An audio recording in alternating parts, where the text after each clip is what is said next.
Hello my dear friend, welcome to education point online. So friend, कैसे हैं आप लोग? आई होप बहुत अच्छे होंगे।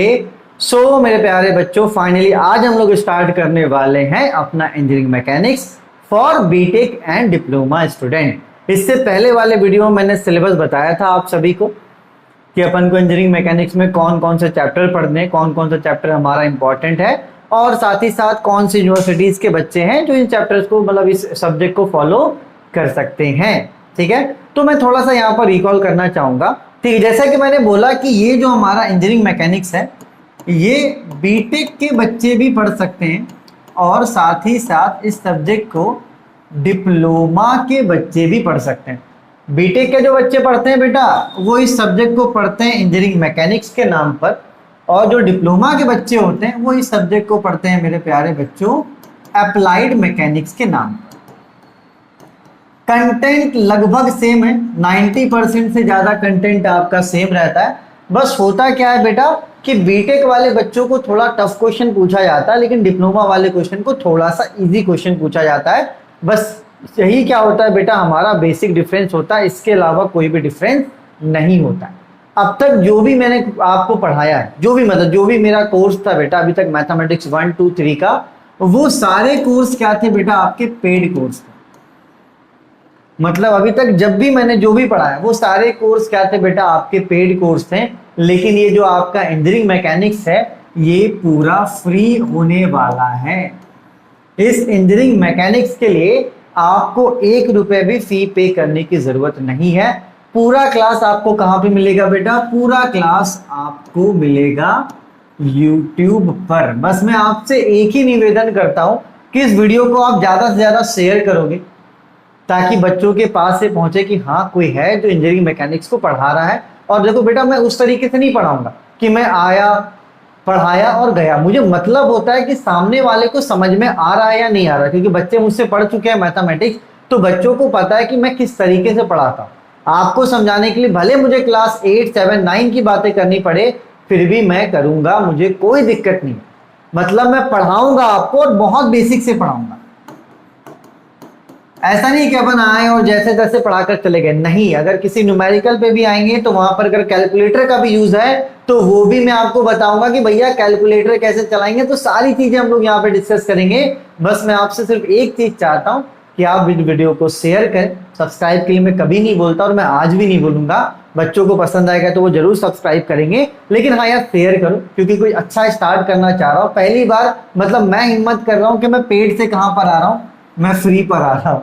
तो अगर आप रिस्पॉन्स अच्छा दोगे तो हो सकता है कि आज हमने इंजीनियरिंग मैकेनिक स्टार्ट किया, हो सकता है कि मैं बेसिक मैकेनिकल इंजीनियरिंग भी स्टार्ट करवाऊं, आपका फिजिक्स भी स्टार्ट कराऊं। तो ये सब कुछ आप पे डिपेंड करता है कि आप कितना अपना प्यार और सपोर्ट दिखाओगे। आप जितना प्यार दिखाओगे, मैं प्रॉमिस करता हूं कि मेरे साइड से भी आपको उतना ही प्यार मिलेगा। चलिए, तो अब बकवास नहीं करते हैं, हम लोग स्टार्ट करते हैं अपना इंजीनियरिंग मैकेनिक्स। ठीक है, चलिए। तो सबसे पहला सवाल ये कि भैया इंजीनियरिंग मैकेनिक्स होता क्या है? देखो बेटा, इसका मैं आंसर आपको घुमा फिरा कर नहीं दूंगा, एकदम सीधा सा एग्जांपल देता हूं कि इंजीनियरिंग मैकेनिक्स पूरा इसी वर्ड पे घूमता है, इंपैक्ट ऑफ फोर्स।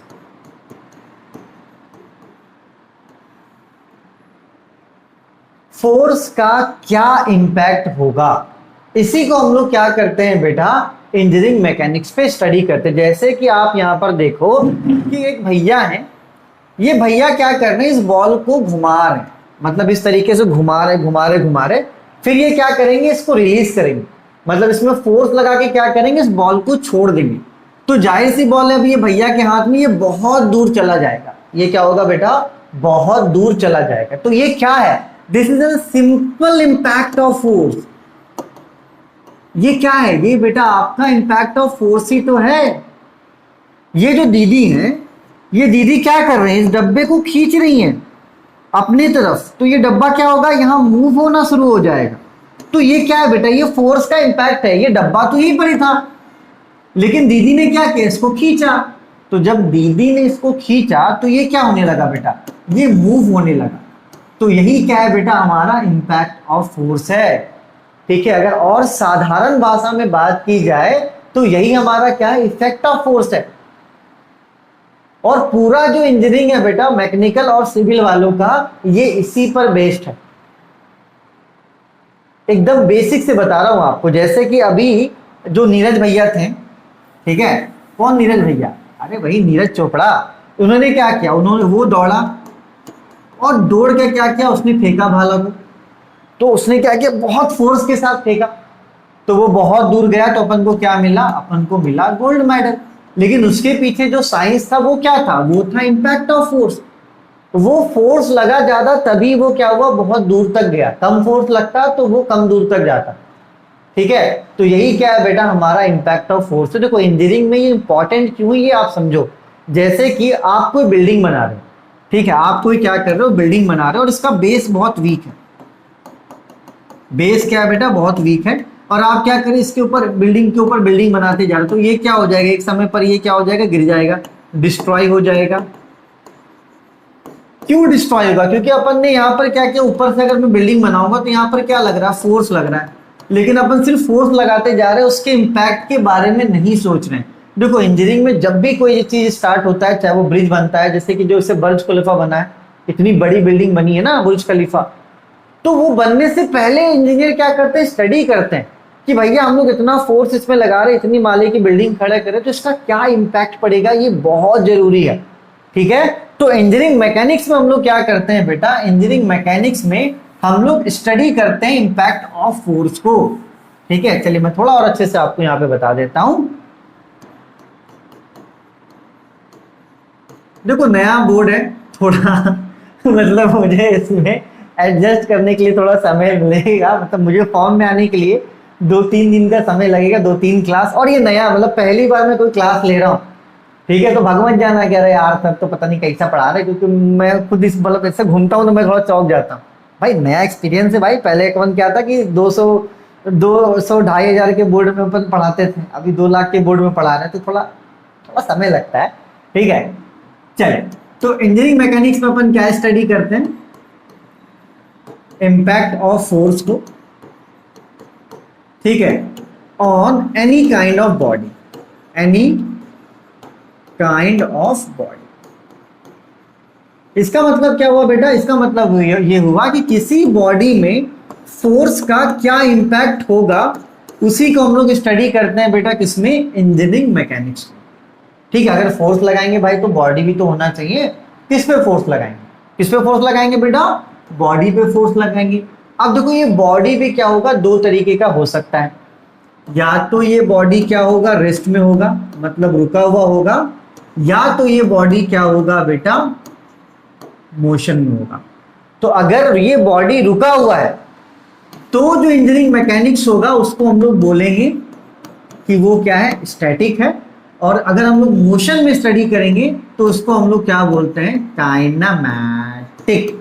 ठीक है, और इसी को डायनामिक भी बोला जाता है। क्या बोला जाता है बेटा, डायनामिक भी। फिर से मेरी बात को आप समझना, इंजीनियरिंग मैकेनिक्स में हम लोग क्या करते हैं, स्टडी करते हैं इंपैक्ट ऑफ फोर्स को on any kind of body. तो एनी काइंड ऑफ बॉडी का मतलब क्या हुआ, एनी काइंड ऑफ बॉडी का मतलब ये हुआ कि बॉडी या तो रेस्ट में हो सकता है, या तो वो बॉडी मोशन में हो सकता है। तो अगर वो बॉडी रेस्ट में हुआ तो वो किस में आएगा, वो स्टैटिक पार्ट में आएगा, और अगर हमारा बॉडी मोशन में हुआ तो वो हमारा काइनेमेटिक पार्ट में आएगा, और उसी को डायनामिक भी कहते हैं। ठीक है बेटा, चलिए तो आपको ये क्लियर हो गया कि इंजीनियरिंग मैकेनिक्स होता क्या है।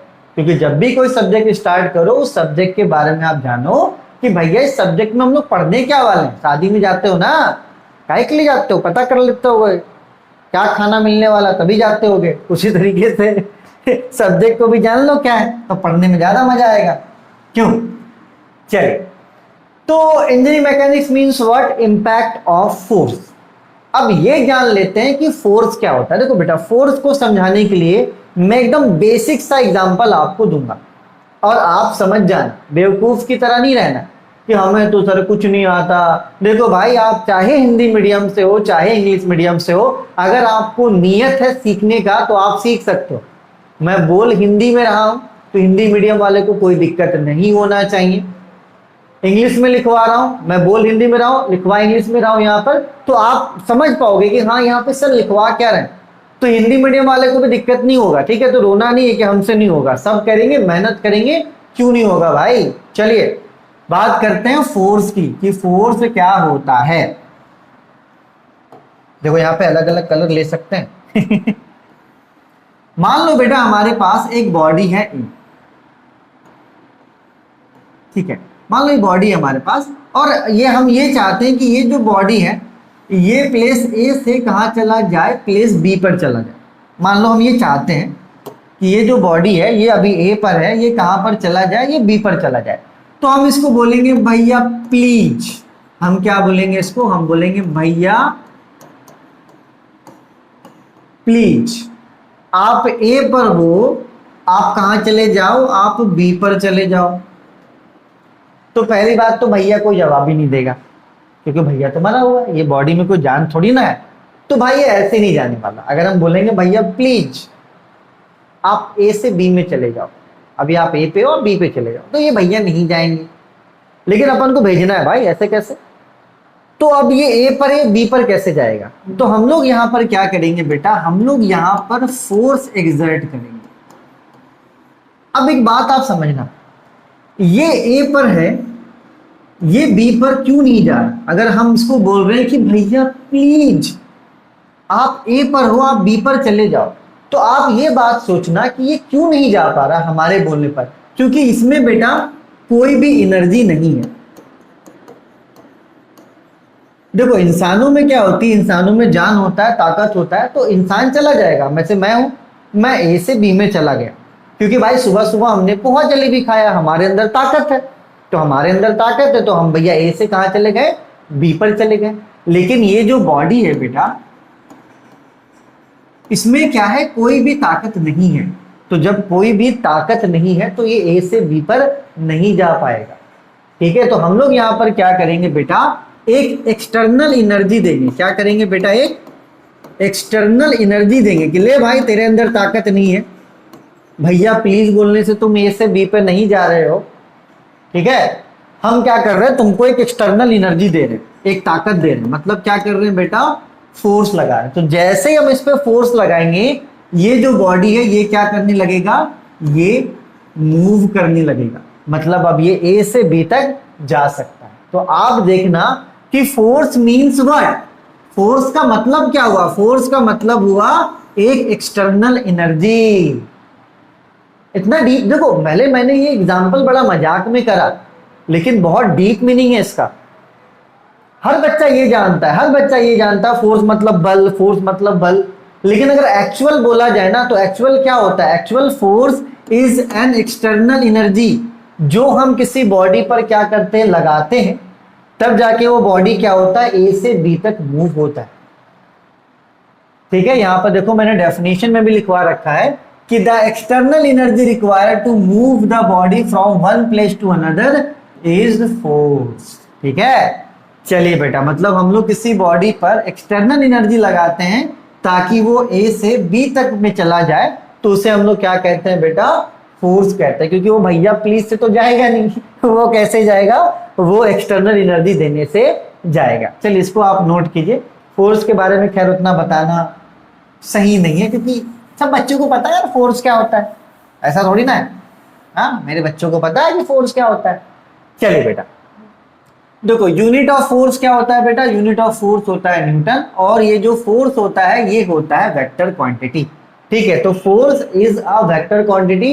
वेक्टर क्वांटिटी को हम लोग क्या करेंगे अभी अलग वाले स्लाइड में, इसके बाद वाले स्लाइड में वेक्टर क्वांटिटी के बारे में डिटेल से बात करेंगे। फिलहाल आप ये जान लो कि जो फोर्स का यूनिट होता है वो न्यूटन होता है, ठीक है। चलिए, उसके नीचे मैंने टॉपिक लिख रखा है इफेक्ट ऑफ फोर्स। मैंने क्या लिख रखा है, इफेक्ट ऑफ फोर्स, कि फोर्स का क्या इफेक्ट होता है, ठीक है। इसको यहां पर स्टडी करेंगे, नेक्स्ट स्लाइड में देखेंगे कि वेक्टर वगैरह क्या होता है। चलिए तो स्टडी करते हैं क्या बेटा, इफेक्ट ऑफ फोर्स। तो देखो जो सबसे पहला इफेक्ट क्या होगा बेटा, सबसे पहला इफेक्ट ये होगा कि अगर कोई बॉडी रेस्ट में है, मतलब रुका हुआ है, ठीक है, अगर कोई बॉडी रुका हुआ है, रेस्ट में है, और अगर हम लोग उसको फोर्स देते हैं, तो ये जो बॉडी रेस्ट में था ये किस में हो जाएगा, ये मोशन में हो जाएगा,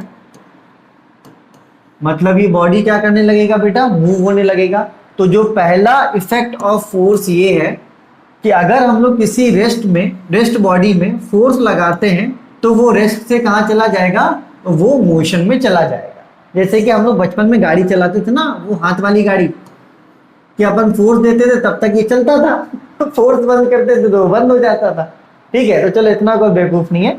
अगर कोई बॉडी रेस्ट में है और अगर हम लोग उस पर फोर्स लगाते हैं तो वो क्या हो जाएगा बेटा, मोशन में हो जाएगा। ठीक है, ये पहला इंपैक्ट हो गया। दूसरा जो इंपैक्ट ये है बेटा कि अगर कोई बॉडी मोशन में और अगर हम लोग उस पर फोर्स लगाते हैं, मतलब अपोज करते हैं, ठीक है, तो वो मोशन में है तो वो किस में हो जाएगा बेटा, वो रेस्ट में हो जाएगा। जैसे कि अगर कोई फील्डर फील्डिंग करता है तो वो करता क्या है, बॉल तो आपका मूव हो रहा है, तो फील्डर क्या करता है, फोर्स लगाकर अपने हाथों से उस मूव को क्या करता है बेटा, रेस्ट कर देता है। तो ये वाला क्वेश्चन कभी कभी एग्जाम में पूछ देता है कि what is the effect of force. तो बेटा अगर आपसे ये क्वेश्चन कभी पूछेगा तो आप इस क्वेश्चन को कभी भी याद करके नहीं जाओगे, आप वहां पर जाओगे और खुद से कोशिश करोगे लिखने का कि फोर्स लगने पर कोई बॉडी अगर रेस्ट में है तो वो मोशन में हो जाता है, और दूसरा पॉइंट, अगर कोई बॉडी मोशन में है तो वो रेस्ट में हो जाता है, मतलब रुक जाता है। ठीक है बेटा, चलिए तो अब हम लोग बढ़ते हैं आगे। हाँ भैया, अब इस वाले स्लाइड में क्या है, इस वाले स्लाइड में कैरेक्टरिस्टिक ऑफ फोर्स, फोर्स का क्या कैरेक्टर होता है। देखो बेटा, मैंने आपको बताया कि जो फोर्स होता है बेटा वो होता है वेक्टर क्वांटिटी। क्या होता है बेटा, वेक्टर क्वांटिटी। अब मन में सवाल ये उठ रहा होगा कि सर वेक्टर क्वांटिटी क्या होता है। तो देखो बेटा, वेक्टर क्वांटिटी हम उस क्वांटिटी को कहते हैं जिसमें मैग्नीट्यूड भी हो और क्या हो बेटा, डायरेक्शन भी हो। क्या हो बेटा, डायरेक्शन भी हो। मैं एक बहुत प्रॉपर एग्जांपल आपके सामने लेने वाला हूं, इस एग्जांपल को आप बहुत अच्छे से समझना।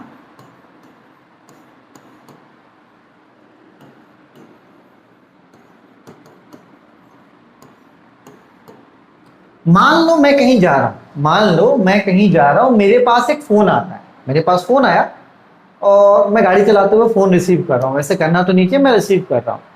हाँ, और मैं बोल रहा हूँ कि हाँ भाई, हाँ मैं 50 किलोमीटर की स्पीड से गाड़ी चला रहा हूँ, हाँ 10 मिनट में पहुंच जाऊंगा, मतलब हाँ 50 की स्पीड में चला रहा हूँ, 10 मिनट में पहुंच जाऊंगा।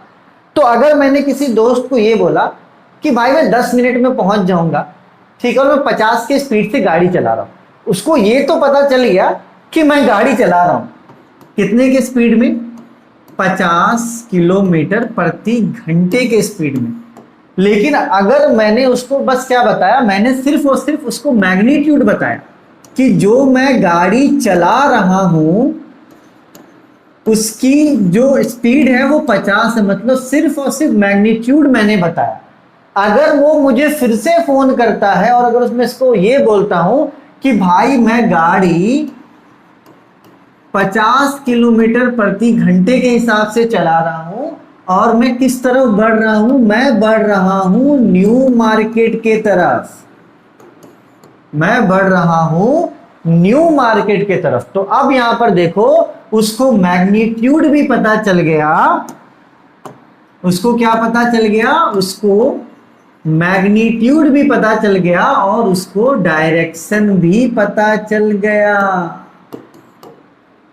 मैं सच बता रहा हूं, बहुत ऐसे बच्चे हैं जिनको बेसिक डिफरेंस नहीं पता होता है कि स्पीड में और वेलोसिटी में क्या डिफरेंस होता है। स्पीड में बेटा सिर्फ और सिर्फ अपन को पता होता है मैग्नीट्यूड, लेकिन अगर वेलोसिटी की बात की जाए तो वेलोसिटी में मैग्नीट्यूड भी पता होता है और साथ ही साथ डायरेक्शन भी पता होता है। तो ऐसी क्वांटिटी जो मैग्नीट्यूड के साथ साथ डायरेक्शन भी बताए, तो वैसे क्वांटिटी को क्या कहते हैं बेटा, वेक्टर क्वांटिटी कहते हैं। ठीक है, और ये जो स्पीड हो गया ना बेटा, जो सिर्फ मैग्नीट्यूड बताता है, जो सिर्फ क्या करता है, मैग्नीट्यूड बताता है, वो होता है स्केलर क्वांटिटी। और जो मैग्नीट्यूड के साथ साथ डायरेक्शन भी बताता है वो होता है आपका वेक्टर क्वांटिटी। तो इतनी बात को आप समझना, ठीक है। तो स्केलर क्वांटिटी सिर्फ क्वांटिटी बताता है, क्वालिटी नहीं बताता।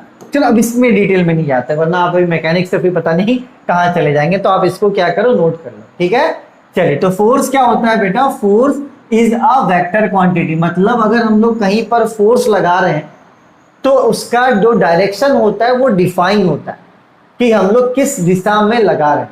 बिना दिशा का फोर्स नहीं होता है। जैसे कि आप अभी तक स्पीड और वेलोसिटी को शायद एक ही समझते हो, 50 किलोमीटर प्रति घंटा। ठीक है। चलिए, तो अपन सीखने के लिए है ना, ऐसा तो नहीं कि अपन सीखने के लिए नहीं है, अपन सीखने के लिए है, तो उतना परेशान नहीं होता। नहीं आता है कोई दिक्कत की बात नहीं, नहीं आना कोई दिक्कत की बात नहीं है। मैंने क्या बोला? नहीं आना बहुत कोई दिक्कत की बात नहीं है, लेकिन अब आप अच्छे से पढ़ेंगे और अच्छे से चीजों को समझेंगे, ठीक है। हाँ भैया, अब जो छोड़ो, अब पुरानी बातें नहीं करते अपन। चलिए, तो सबसे पहला जो कैरेक्टर होता है फोर्स का वो होता है मैग्नीट्यूड, ठीक है। तो हम लोग फोर्स को इस तरीके से रिप्रेजेंट करते हैं। जैसे मैं यहाँ पे क्या करता हूँ, फिगर ही बना देता हूँ। देखो, जैसे एक बॉडी है बेटा, ये रखा हुआ है, ठीक है। और हम इस पे क्या कर रहे हैं, हम इस पे 50 न्यूटन का फोर्स लगा रहे हैं। तो ये जो 50 न्यूटन है ना, ये जो आपका 50 न्यूटन है, ये आपका क्या हो गया बेटा? ये आपका हो गया मैग्नीट्यूड। ये आपका क्या हो गया बेटा? Sorry for the disturbance, mobile silent कर देता हूं। ये जो 50 न्यूटन हो गया बेटा, ये 50 न्यूटन क्या है? ये मैग्नीट्यूड है।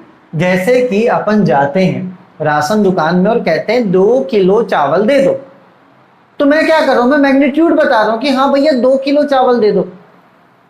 कोई ज्यादा खाने वाला होगा, वो जुलेगा भैया 5 किलो चावल दे दो, ठीक है। तो एक्चुअली में ये जो मैग्नीट्यूड होता है ना बेटा, ये आपके क्वांटिटी को रिप्रेजेंट करता है। किसको रिप्रेजेंट करता है?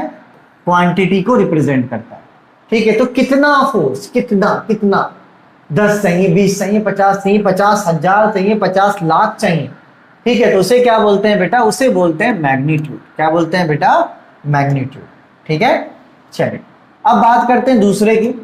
दूसरा जो कैरेक्टर होता है फोर्स का वो होता है डायरेक्शन। वो क्या होता है बेटा? आपका डायरेक्शन। तो आप यहाँ पे देखो कि मैंने यहाँ पे एक एरो बनाया, तो इस एरो से आप क्या समझ रहे हो कि हम लोग फोर्स को इस डायरेक्शन में लगा रहे हैं। इतना फोर्स तो लगा रहे हैं, ये हमारा हो गया मैग्नीट्यूड। और किस दिशा में लगा रहे हैं? तो जिस दिशा में हम लोग फोर्स लगाते हैं बेटा, उसी को क्या बोलते हैं? उसी को बोलते हैं डायरेक्शन। तो फोर्स का जो पहला कैरेक्टर होता है वो होता है मैग्नीट्यूड, इसका मतलब कितना, ठीक है। और दूसरा क्या बेटा? डायरेक्शन, मतलब किस दिशा में, किस दिशा में, ठीक है। चलिए, तीसरा क्या है बेटा? आपका नेचर ऑफ फोर्स। इसको नोट करना चाहते हो तो नोट कर लो।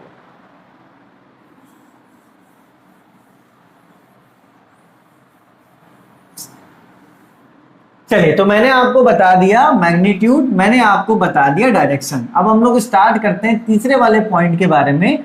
तो तीसरा पॉइंट होता है नेचर ऑफ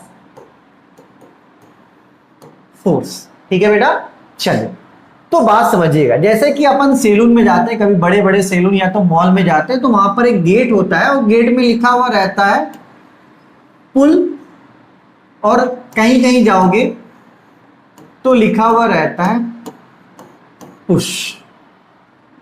अब यार देखो, कभी कभी क्या होता है, किसी दरवाजे को हम लोग अपनी तरफ खींचते हैं, हम लोग क्या करते हैं? अपनी तरफ खींचते हैं, तो वो क्या कहलाता है? वो कहलाता है पुल।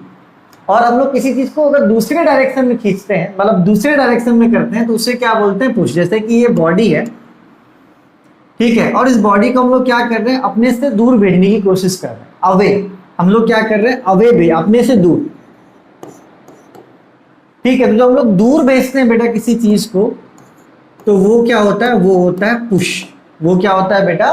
पुश होता है कि हम इस बॉडी को क्या कर रहे हैं? अपने आप से दूर भेजने की कोशिश कर रहे हैं, ठीक है। तो तब जो नेचर होता है बेटा वो होता है हमारा पुश, ठीक है। और अगर हम किसी बॉडी को चाह रहे हैं अपनी तरफ लेकर आना, हम अपनी तरफ खींच रहे हैं, ठीक है, अपने से दूर नहीं कर रहे, अपने पास बुला रहे हैं, ठीक है, तो उसको क्या बोलते हैं मेरे प्यारे बच्चों, उसको बोलते हैं पुल। तो बेसिकली जो नेचर ऑफ फोर्स होता है बेटा, ठीक है, जो पहला नेचर हो गया वो हमारा हो गया पुल, और जो दूसरा नेचर हो गया वो हो गया हमारा पुश, ठीक है। तो ये हमारा नेचर ऑफ फोर्स का बहुत घटिया सा एग्जांपल था। चलो मेरा बस यार, मुझे सेलिन वाली बात आई ना, तो मैंने ये बता दिया, पुल और पुश खींचना। और देखो बात समझिएगा, हमारे पास एक बॉडी है, ठीक है, और हम इस बॉडी को क्या कर रहे हैं, इस तरफ बाहर की तरफ खींच रहे हैं। बाहर की तरफ क्या कर रहे हैं बेटा, इस बॉडी को अगर हम लोग खींच रहे हैं तो उसे हम लोग बोलते हैं मेरे प्यारे बच्चों, चल जा मेरे भाई, चल जा मेरे भाई, उसे हम लोग बोलते हैं टेंसाइल फोर्स। मतलब हम लोग क्या कर रहे हैं बेटा, किसी बॉडी को बाहर की तरफ खींच रहे हैं। तो जब किसी बॉडी को हम लोग बाहर की तरफ खींचते हैं बेटा, ठीक है, तो उसे क्या बोलते हैं, टेंसाइल फोर्स। और उसका जो नेचर होता है बेटा, देख लो हम क्या कर रहे हैं, उसको खींच रहे हैं। क्या कर रहे हैं बेटा, खींचे मतलब पुल कर रहे हैं, ठीक। तो जब हम लोग पुल करते हैं तो उस टाइप के फोर्स को क्या बोलते हैं बेटा, टेंसाइल फोर्स बोलते हैं। और दूसरा होता है मेरे प्यारे बच्चों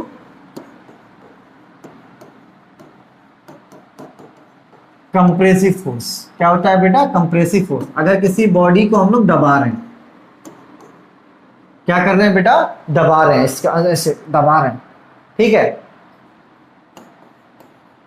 मतलब क्या कर रहे हैं बेटा, पुश कर रहे हैं, मतलब उसको दबाने की कोशिश कर रहे हैं। तो that type of force is called compressive force, ठीक है। और उसमें देखो कंप्रेसिव फोर्स में जो नेचर होता है वो क्या होता है बेटा, पुश होता है। तो देखो नेचर ऑफ फोर्स के बारे में ज्यादा डिटेल में बात नहीं करूंगा, बस आप इतना समझो कि नेचर से अपन को ये पता चलता है कि इंपैक्ट किस तरफ होगा।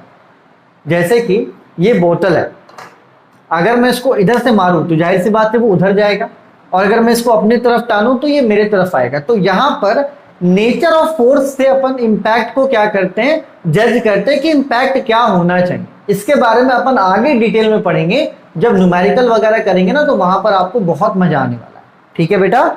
चलिए, चौथा नेचर क्या है बेटा, पॉइंट ऑफ एप्लीकेशन। इसको आप नोट करना चाहो तो नोट कर लो, ठीक है। वैसे ये उतना मजेदार मैंने नहीं बताया, कोई बात नहीं, होता है होता है होता है होता है होता है। चलिए, मैग्नीट्यूड बता दिया, डायरेक्शन बता दिया, नेचर बता दिया। अब बात करते हैं point of application. Point of application, भाई सीधी सी बात मैं आपको बता रहा हूं कि आपका अगर कोई दोस्त है, आप क्या करते हो, उस दोस्त को अगर जाके मारते हो पीठ पर, आपने मारा उसको पीठ पर, मतलब आपने फोर्स लगाया उसके पीठ पर, वो बुरा नहीं मानेगा यार, वो बुरा नहीं मानेगा। ठीक है, दोस्त है, दोस्त ने दोस्त को पीठ में मार दिया, ठीक है, चलता है। लेकिन अगर मेरे प्यारे बच्चों जितना तेज आपने उसके पीठ में मारा है अगर आप उतना ही तेज उसके गाल पर मारोगे, आहा, तब पक्का है कि वो आपको पलटकर जरूर मारेगा। तो इसका मतलब क्या है बेटा, कि जो पॉइंट ऑफ एप्लीकेशन है, कि हम लोग फोर्स को लगा कहां पर रहे हैं, हम लोग फोर्स को लगा कहां पर रहे हैं, उसी को क्या बोलते हैं बेटा, पॉइंट ऑफ एप्लीकेशन कहते हैं। और मैंने बहुत अच्छा एग्जांपल दिया, अगर आप अपने दोस्त को पीठ में मारोगे, ठीक है, कोई दिक्कत नहीं, मतलब अभी आपने जो फोर्स लगाया वो उसकी पीठ पर लगाया, उसे बुरा नहीं लगेगा, नहीं नहीं नहीं नहीं, कोई दिक्कत नहीं है। लेकिन अगर आपने उस दोस्त को वही फोर्स पे गाल पे मारा, तो पहले पॉइंट ऑफ एप्लीकेशन कहां था, पीठ था, अब पॉइंट ऑफ एप्लीकेशन कहां हो गया, गाल हो गया, तो भैया वो पक्का गुस्सा हो जाएगा, हो सकता है मारपीट भी हो जाए। ठीक है, तो ये जो पॉइंट ऑफ एप्लीकेशन है ये बहुत जरूरी है। ठीक है, इंपैक्ट को अपन क्या करते हैं, ऑब्जर्व करने के लिए पॉइंट ऑफ एप्लीकेशन बहुत जरूरी होता है। जैसे कि फॉर एग्जांपल, अगर ये बॉडी है बेटा, है ना, अगर हमने यहां पर फोर्स लगाया तो हो सकता है कि इस तरीके से ये क्या हो जाए, गिर जाए। लेकिन अगर ये फोर्स हम लोगों ने नीचे की तरफ लगाया तो हो सकता है कि ये हमारे ऊपर ही गिर जाए। तो देखो, फोर्स जब ऊपर लगाए तो वो उधर गिरा, लेकिन अगर वही फोर्स नीचे लगाए तो हम ही लोग टाई टाई हो जाएंगे। अगर कोई बड़ा सा, मान के चलो मेरे सामने कोई बड़ा सा रॉड है, इमेजिन करो, और मैं उसको ऊपर से धक्का दे रहा हूं, तो वो उधर गिर जाएगा, मुझे चोट नहीं लगेगा। लेकिन हम दिमाग वाले, हम क्या कर रहे हैं, उस फोर्स को नीचे लगाते हैं। अब पता चला फोर्स को नीचे लगाए, हम ऊपर गिर गया, हम मर गए। तो पॉइंट ऑफ एप्लीकेशन बहुत इंपॉर्टेंट होता है कि हम लोग फोर्स लगा कहां पर रहे। ठीक है बेटा, चलिए तो थोड़ा सा रिकॉल करते हैं, इसको नोट करना चाहो तो आप नोट कर लो, थोड़ा सा रिकॉल करते हैं बेटा, देन हम लोग आगे बढ़ते हैं। ठीक है, तो देखो बेटा, नेचर ऑफ फोर्स में जो सबसे पहले अपन ने देखा वो था मैग्नीट्यूड, मतलब कितना मैग्नीट्यूड का अपन बल लगा रहे हैं। ठीक है, 20 न्यूटन, 30 न्यूटन, 40 न्यूटन, इससे अपन को पता चलेगा ना कि फोर्स कितना हैवी है, फोर्स कितना लो है, तो इससे अपन को पता चलता है। दूसरा अपन ने देखा डायरेक्शन, कि कौन से दिशा में हम लोग फोर्स को लगा रहे हैं। ठीक है बेटा, तीसरा अपन ने क्या देखा, तीसरा अपन ने देखा नेचर ऑफ फोर्स। तो नेचर ऑफ फोर्स में मैंने आपको दो फोर्स बताया, एक था आपका टेंसाइल, ठीक है, जब हम लोग किसी बॉडी को खींचते हैं, ठीक है, और जब किसी बॉडी को कंप्रेस करते हैं तो वो होता है आपका कंप्रेसिव। तो वहां पर मैंने नेचर ऑफ फोर्स उतना डिटेल में फिलहाल अभी नहीं बताया, इसको हम लोग आगे और अच्छे से स्टडी करेंगे। हाँ, ये अच्छे से बता दिया, ये अच्छे से बता दिया, और जो चौथा पॉइंट था हमारा पॉइंट ऑफ एप्लीकेशन, इसके लिए तो मैंने एक परफेक्ट एग्जाम्पल दिया। ठीक है, तो ये इंपॉर्टेंट है, एग्जाम में पूछ देता है, तो आपको क्या करना है, कोशिश करना है कि इस पॉइंट्स को आप खुद से डिफाइन करो, क्योंकि अब आपको पता है। ठीक है, थोड़ा बहुत मेहनत करो, थोड़ा बहुत देख लो बुक से डेफिनेशन क्या, लेकिन खुद से कोशिश करोगे ना, उसकी बात ही अलग होती है। ठीक है, चलिए, तो यहां पर देखो यूनिट ऑफ फोर्स बेटा क्या होता है। अगर हम लोग एसआई सिस्टम की बात करें तो जो एसआई सिस्टम में यूनिट ऑफ फोर्स होता है न्यूटन। अगर हम लोग एमकेएस सिस्टम की बात की जाए तो उसमें यूनिट ऑफ फोर्स होता है केजीएफ, और अगर सीजीएस की बात की जाए तो उसमें होता है डाइन। ठीक है, तो ये आप लोग याद रखना कि यूनिट ऑफ फोर्स अलग अलग सिस्टम में अलग अलग होता है। अब आप ये मत बोलना कि सर ये एसआई सिस्टम क्या होता है, एमकेएस सिस्टम क्या होता है, सीजीएस सिस्टम क्या होता है, ये आपको फिजिक्स में पढ़ना रहता है, और मैं अगर चाहूँ तो मैं पढ़ा दूंगा बाद में, फिलहाल अभी पढ़ाने जाऊंगा तो भैया टॉपिक से भटक जाएंगे अपन। हाँ, एसआई सिस्टम में न्यूटन, एमकेएस सिस्टम में केजीएफ, और सीजीएफ में डाइन। ठीक है, सीजीएस में डाइन। चलिए कुछ प्रचार करते हैं। प्रचार कुछ इस प्रकार का है कि मैथमेटिक्स 1, मैथमेटिक्स 2 और मैथमेटिक्स का कोर्स इन डिफरेंट यूनिवर्सिटीज के लिए आप देख लो। अगर आपकी यूनिवर्सिटी इसमें आती है तो आप मैथमेटिक्स 1, 2, 3 का कोर्स मेरे ऐप को डाउनलोड करके, लिंक आपको डिस्क्रिप्शन पे मिल जाएगा, वहां पर कुछ पैसे हमें देकर आप इस पूरे कोर्स को एक्सेस कर सकते हैं। चलिए, तो अब आते हैं अपने टॉपिक पे। चलिए बेटा, तो हमारा जो नेक्स्ट टॉपिक है वो है सिस्टम ऑफ फोर्स। और यार देखो, ये थोड़ा सा इंपॉर्टेंट है, थोड़ा सा इंपॉर्टेंट इसलिए है क्योंकि एग्जाम में पूछ देता है। वैसे है तो पूरा इंजीनियरिंग मैकेनिक्स, लेकिन ये थोड़ा सा इंपॉर्टेंट है। थोड़ा सा इंपॉर्टेंट इसलिए क्योंकि एग्जाम में इससे सवाल आ जाता है। ठीक है, ज्यादा मैं आपको नहीं घुमाऊंगा, सिंपल सी बात करता हूं। देखो, सिस्टम ऑफ फोर्स होता है दो प्रकार का, पहला होता है कोप्लानर और दूसरा होता है मेरे प्यारे बच्चों नॉन कोप्लानर फोर्स। ठीक है, तो आप सबसे पहले समझ लो कि कोप्लानर फोर्स क्या होता है और नॉन कोप्लानर फोर्स क्या होता है, देन इसके टाइप्स के बारे में अपन बात करेंगे। जैसे अगर बात की जाए कोप्लानर का, तो कोप्लानर में पहला जो टाइप होता है कोलिनियर, दूसरा कॉन्कुरेंट, तीसरा नॉन कॉन्कुरेंट और चौथा पैरेलल। पैरेलल में भी जो होता है, एक होता है लाइक और दूसरा होता है मेरे प्यारे बच्चों अनलाइक। ठीक है, चलो,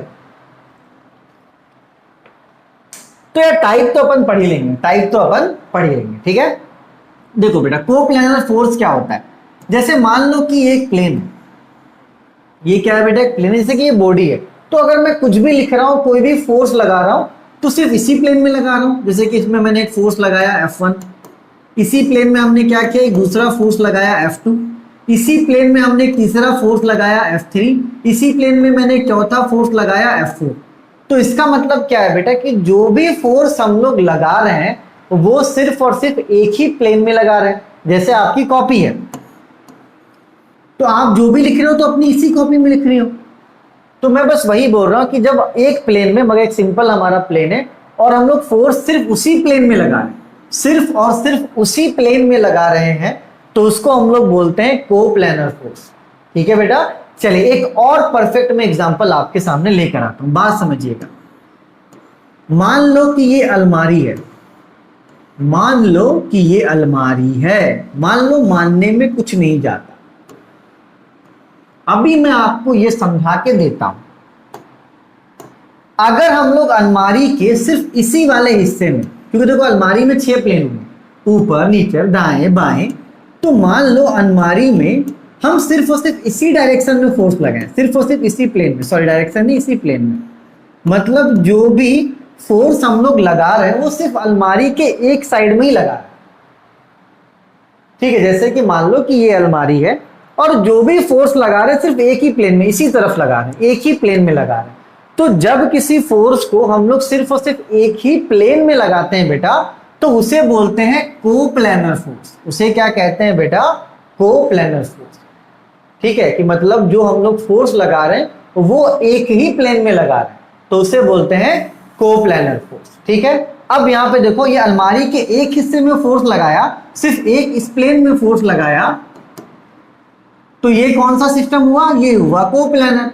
अब अगर इस अलमारी के अलग अलग प्लेन में हम लोग फोर्स लगाएंगे, कोई इधर से लगा रहा है, कोई ऊपर से लगा रहा है, कोई इस वाले सरफेस पे लगा रहा है, कोई इस पे नीचे वाले पे लगा रहा है, तो आप देख लो यहां पर अब क्या है, फोर्स एक प्लेन पे नहीं लग रहा है, एक से ज्यादा प्लेन पर लग रहा है। तो जब कोई फोर्स एक से ज्यादा प्लेन पर लगे, एक से ज्यादा सतह पर लगे, तो वो क्या होता है बेटा? नॉन कोप्लैनर फोर्स होता है। ठीक है, ये तो बस मैंने एक ओवरऑल बताया, अब आगे हम लोग इसको डिटेल में स्टडी करते हैं। ठीक है, चलिए देखो बेटा, when all the forces are acting in a same plane they are called coplanar। आप देख लो कि यहां पर एक प्लेन है और जो भी फोर्स लग रहा है वो इसी एक प्लेन में लग रहा है, only one plane, only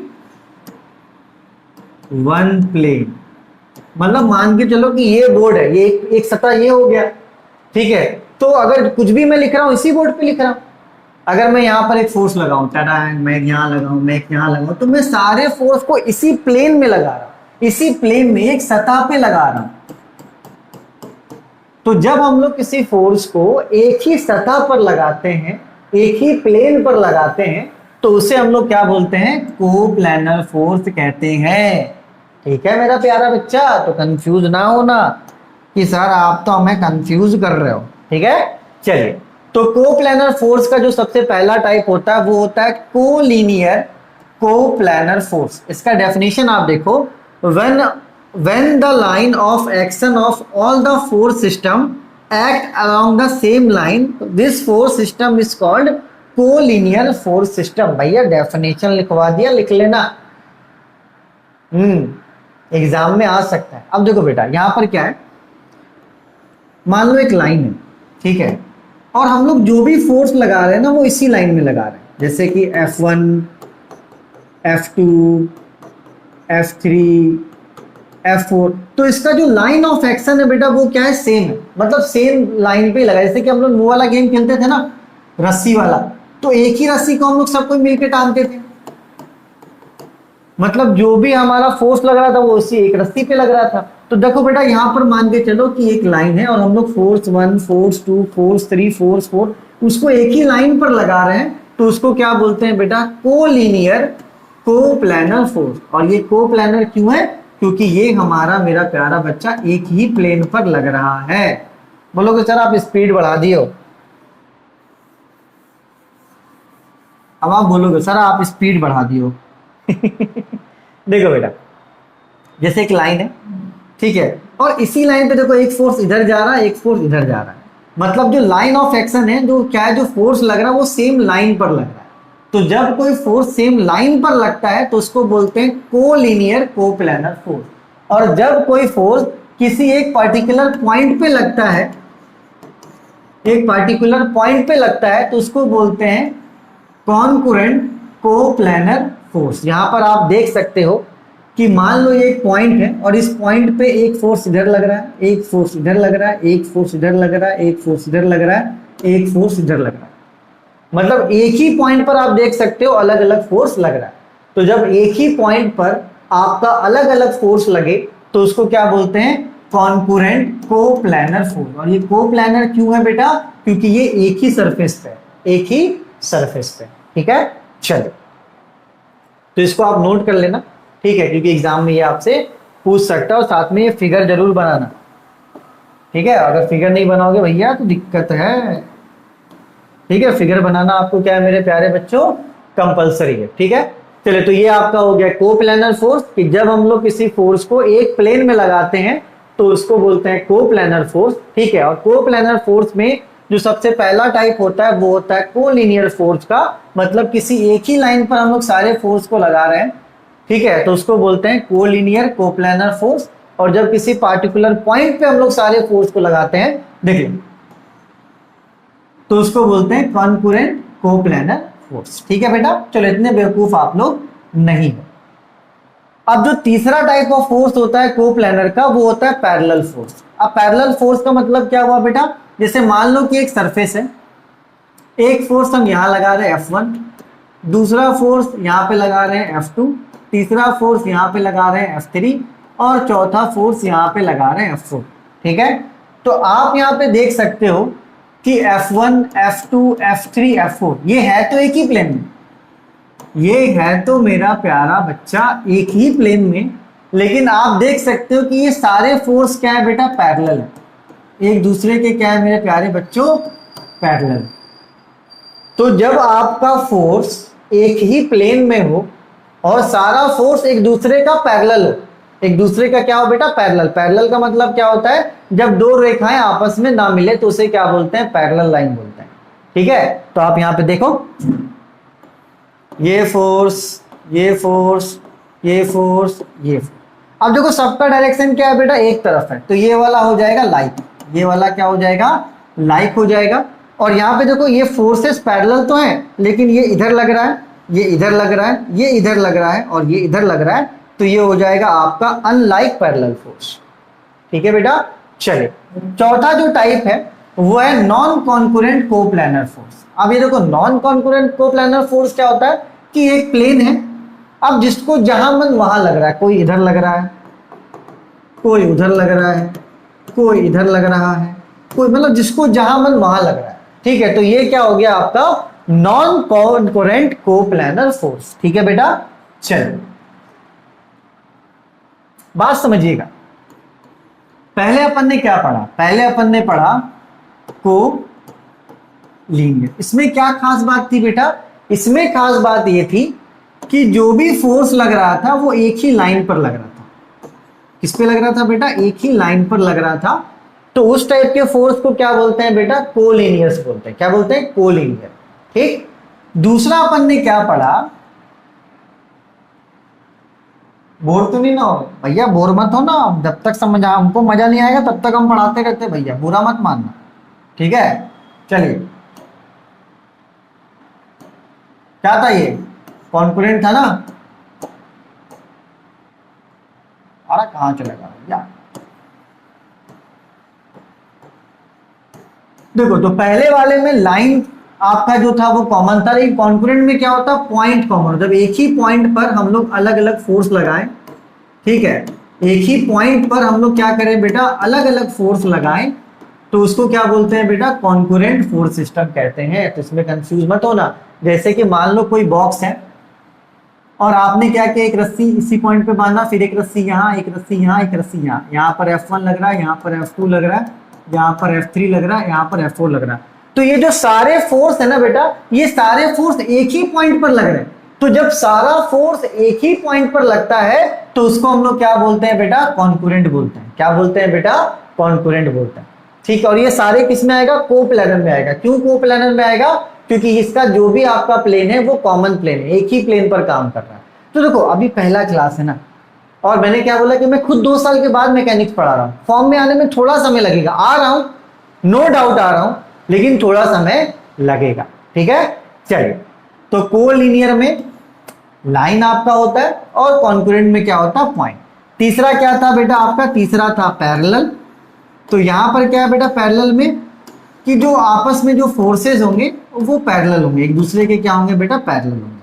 parallel में भी अगर एक डायरेक्शन में है तो वो हो जाएगा लाइक, और अगर अलग अलग डायरेक्शन में है तो वो हो जाएगा अनलाइक, ठीक।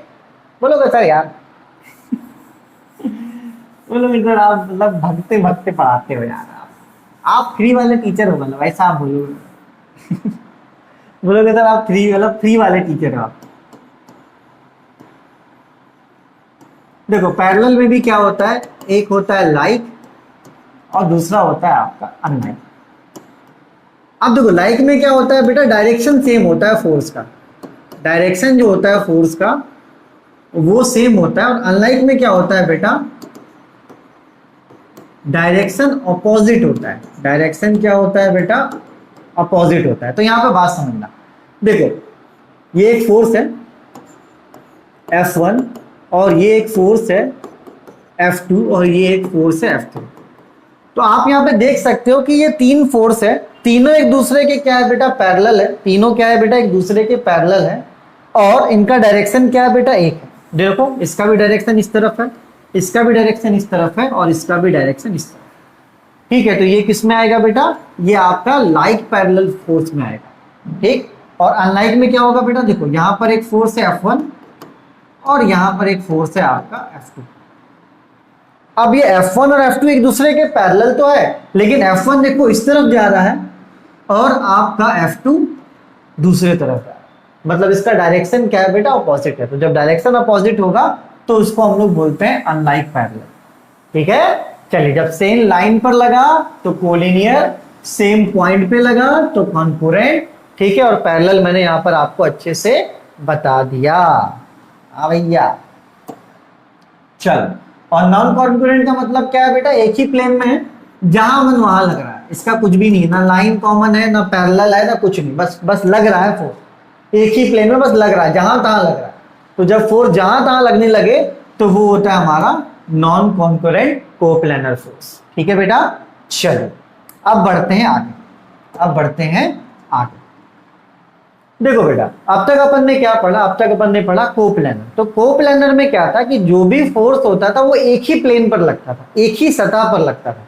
लेकिन मेरे प्यारे बच्चों नॉन कोप्लेनर के लिए ऐसा नहीं है, नॉन कोप्लेनर के लिए ऐसा नहीं। जैसे यहां पर आप देखो एक बॉक्स है, अब कुछ फोर्स इधर लग रहा है, कोई फोर्स यहां लग रहा है, फोर्स यहां लग रहा है, कोई फोर्स यहां लग रहा है, कोई फोर्स यहां लग रहा है। मतलब आप देख लो non coplanar force system refers to the number of forces which do not remain in same plane. मतलब जो फोर्स है उनका सेम प्लेन में होना कोई कंपलसरी नहीं है। जैसे मैंने बोला ना अलमारी का एग्जांपल मैंने लिया था कि भैया कोई उधर लगा रहा कोई उधर लगा रहा। अगर हम लोग अलमारी के सिर्फ इस वाले प्लेन में या तो किसी एक प्लेन में हम लोग फोर्स लगाते हैं, किसी एक प्लेन में फोर्स लगाते हैं तो वो हमारा क्या होता है, कोप्लेनर फोर्स होता है। लेकिन अगर इसी अलमारी के कोई प्लेन, कोई फोर्स यहां लग रहा है, कोई फोर्स यहां लग रहा है, कोई फोर्स यहां लग रहा है, मतलब अलग अलग प्लेन में फोर्स लग रहा है। तो जब अलग अलग प्लेन में फोर्स लगेगा बेटा तो उसको बोलते हैं नॉन कोप्लेनर फोर्स। आप देख लो यहाँ पर एक बॉडी है और अगर एक फोर्स मैं यहाँ लगा दूं, एक फोर्स मैं इस तरफ लगा दूं, एक फोर्स यहाँ लगा दूं, तो ये अलग अलग प्लेन पे फोर्स लग रहा है। ठीक है, तो चलिए अब आपके दिमाग में बैठ गया होगा कि जब एक प्लेन में फोर्स लगता है तो उसको बोलते हैं कोप्लेनर, और जब अलग अलग प्लेन में फोर्स लगते हैं बेटा तो उसको बोलते हैं नॉन कोप्लेनर। इतना बैठ गया ना दिमाग में, मैं ही बैठा दूंगा भैया, उतना याद वाद करने की जरूरत नहीं है। और जब समझ जाओगे ना तो एग्जाम में लिख कर आ जाओगे भाई। मुझे तो बस एक दो क्लास सही है, मैं फॉर्म मेरा वापस आ जाएगा, मजा आ जाएगा। चलो भैया, तो कोप्लेनर में आपका जो प्लेन होता है भैया मेरे बन जाओ, वो एक ही प्लेन में लगता है, और नॉन कोप्लेनर में जो फोर्स होता है वो अलग अलग प्लेन में लगता है। तो नॉन कोप्लेनर का जो सबसे पहला टाइप है वो है पैरेलल नॉन कोप्लेनर फोर्स। अब यहां बात समझना, पैरेलल नॉन कोप्लेनर फोर्स का एग्जांपल आप देखो। जैसे मान लो ये प्लेन है, एक फोर्स मैंने यहां पर लगा दिया F1 और दूसरा फोर्स मैंने यहां नीचे वाले पे लगा दिया। ठीक है, एक और फोर्स मैंने यहां इस वाले प्लेन पे लगा दिया।